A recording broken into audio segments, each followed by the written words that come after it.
sur Home Kitchen. Aujourd'hui, on se retrouve pour une petite recette orientale, les macaroons. Ce sont des petites pâtisseries à base de pâte de date. C'est vraiment délicieux, c'est pas très compliqué et j'avais vraiment envie de partager ça avec vous parce que mon papa les adore. Donc, comme ce week-end il arrive, je vais faire ça pour lui. Donc, pour les macaroons, on aura besoin de 500 g de date, de la semoule de blé dur, du beurre végétal, une pointe de sel, un petit peu de 5 parfums ou de cannelle, quelques amandes, de la fleur d'oranger, du jus de pomme. Donc en fait on va faire comme les macaroons sont enrobés de miel et que dans la cuisine végane on n'utilise pas de miel, on va utiliser du jus de pomme pour faire du miel vegan. Vous allez voir ça, ça va être très sympa. Et un tout petit peu d'huile neutre, donc moi j'utilise l'huile de colza. Donc on va commencer par faire notre pâte de date nous-mêmes. On va tout simplement décortiquer les dates avant toute chose pour les faire cuire. Là on a fini de dénoyauter nos dates. On va simplement pour bien les ramollir, les faire cuire avec un petit fond d'eau pendant 10 à 15 minutes avant de les mixer. Donc là, après 10 minutes, nos dates sont complètement molles. Donc on va les mettre dans notre robot mixeur. Donc pour l'avoir testé et avoir fait l'erreur, il faut bien les mettre dans un mixeur ou un food processor, comme on dit en anglais, et pas dans un blender, parce que la cuve n'est pas adaptée et ça va pas bien mixer, ça va faire comme de la purée de date.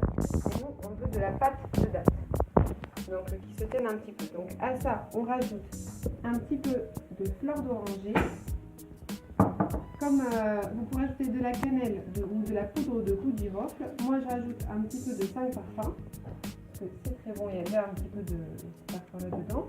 On a pesé nos 50 g d'amandes et on les a mixées en poudre. Donc on rajoute la farine d'amande. Voilà.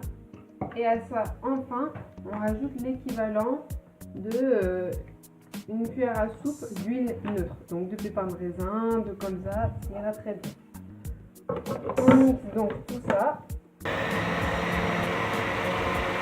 Donc notre pâte de date est magnifique, elle est super parfumée, elle sent très bon. Je vous encourage à la faire vous-même parce qu'elle est beaucoup plus belle et c'est bien meilleur quand on le prépare soi-même, quand on ne fait pas en grande surface. Donc là, on va s'attaquer à notre pâte de macaroons. Donc on a déjà mis 600 g de semoule de blé dur, donc ça n'a rien à voir avec la semoule de couscous, hein, bien sûr. C'est de la semoule fine.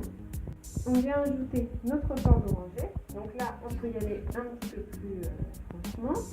Ajouter notre pointe de sel, notre fleur d'oranger. On a bien mélangé. On ajoute donc maintenant le beurre végétal fondu. On a pesé donc 200 g. Et donc on va venir mélanger. Hop là. Travailler la pâte à la main de sorte à ce que tout le beurre végétal soit bien incorporé dans la semoule. Et donc on peut terminer par un tout petit peu d'eau pour bien agglomérer la pâte. Voilà, comme ça c'est bien. Et donc sans trop pétrir non plus, on va essayer de faire une boule, tout simplement. Voilà, donc il faut pas trop non plus la travailler, mais tout simplement en remuant un petit peu comme ça avec les mains, on va essayer de former une boule. Donc là, notre pâte est belle. On a filmé notre boudin, on va le laisser reposer quelques instants, le temps de s'atteler à notre miel vegan. Pour ça, on va prendre le jus de pomme et tout simplement commencer à le faire réduire. Pour faire ce miel, on a mis la moitié d'une bouteille de jus de pomme 100% pur jus dans la casserole et on met l'équivalent d'un verre à moutarde de sucre. On touille bien, on met d'abord à puissance maximum et jusqu'à une toute petite ébullition et ensuite on réduira tout de suite le feu. On ajoute également un petit peu de fleur d'oranger. Parce que dans la recette originale, on utilise du miel qu'on dissout avec de la fleur d'oranger. pour enrober les biscuits à la sortie normalement de la friteuse ou du four. Donc nous on ajoute aussi la fleur d'oranger dans notre sirop. Une fois qu'on arrive à frémissement, on baisse le feu à médium.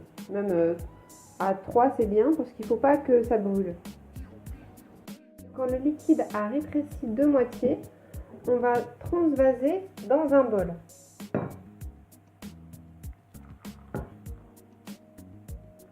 Refroidir notre sirop et pendant ce temps-là, on va s'occuper de nos macroudes.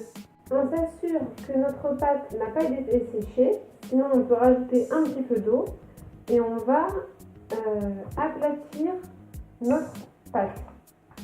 Donc si vous voyez qu'elle est un petit peu desséchée, qu'elle ne se travaille pas bien, qu'elle s'effrite, il ne faut pas hésiter à rajouter un petit peu d'eau ou un petit peu d'eau de fleur d'oranger.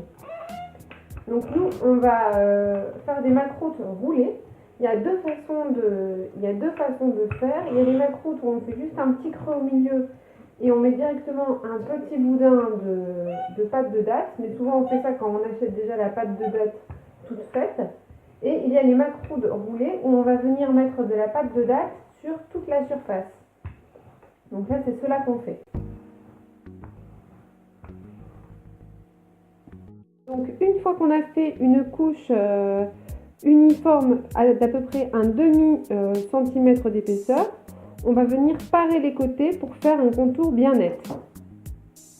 Pendant ce temps-là, on fait préchauffer notre four à 175 degrés. Donc avec notre beau rectangle paré, on va venir étaler à la spatule notre pâte de date. Donc avec les parures, moi j'arrive toujours à faire un petit dernier. Donc voilà, on étale sur toute la surface. Et donc on va faire, comme ça va gonfler un tout petit peu pendant la cuisson, ça serait idéalement bien de faire une couche d'environ 2 à 3 mm, un tout petit peu plus fine que notre couche de pâte. Voilà. Pour qu'il y ait un juste équilibre en fait. Donc moi je préfère les macroudes roulées parce que tout simplement, je trouve qu'il y a plus de pâte de date et que c'est plus gourmand. Et donc là, tout simplement, on va venir essayer de décoller la pâte. Donc normalement, si vous l'avez bien hydratée, elle ne va pas s'effriter. Et on va venir essayer de la rouler.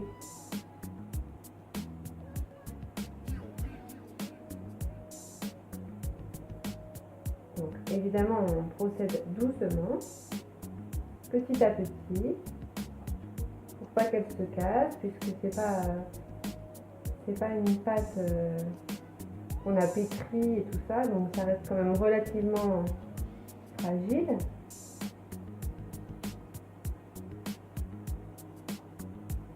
On peut venir un petit peu resserrer avec les doigts. Si vous n'avez pas perdu, donc on obtient donc ce boudin-là, on termine un petit peu de sceller, on vient l'aplatir, on vient terminer de le façonner, comme ça on peut l'aplatir un petit peu, et là donc on va faire des rondins. Donc il faut essayer de, en coupant pas trop plier le rondin, parce que sinon tout va s'affaisser et comme enfin, la pâte et tout, voilà. Si vous avez déjà fait des sushis, vous devez savoir de quoi je parle. Donc voilà, on fait nos petits macroudes roulés et on viendra les poser sur notre plaque de cuisson. Voilà, ça donne ça. C'est déjà super mignon. Donc là, c'est parti pour 30 minutes de cuisson. Et voilà, nos macroudes sont bien cuits. Ils sont comme il faut, bien dorés et à la fois moelleux. Ils sont pas durs et ils s'effritent pas. Ils sont très bien. On va maintenant les passer au sirop. Une première fois pendant qu'ils sont chauds, parce qu'apparemment ils s'imbibent mieux une fois qu'ils sont chauds. Et ensuite on les repassera une deuxième fois. Donc la consistance, j'ai oublié de montrer du miel une fois qu'il est à bonne température. Vous voyez, ça c'est assez bien.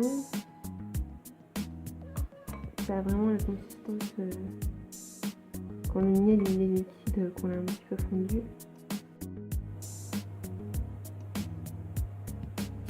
Personnellement, moi je suis pas plus fière, hein, même s'il doit sûrement en avoir des plus beaux.